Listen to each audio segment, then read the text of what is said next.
हे ओळखा बरं काय आहे माझ्या हातात. ही गावरान वाळलेली भेंडी आहे.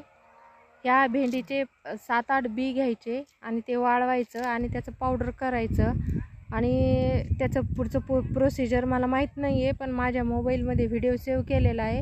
हे याच्यासाठी कामं येते की ज्यांना हायपर ॲसिडिटी आहे, ती ॲसिडिटी एकदम कमी होऊन जाते बाबा, नाहीशीच होती असं आयुर्वेदिक डॉक्टरकडनं आम्ही ऐकलेलं आहे. बघू आता प्रयोग करून. त्यासाठी ही भेंडी घेतली आहे मी.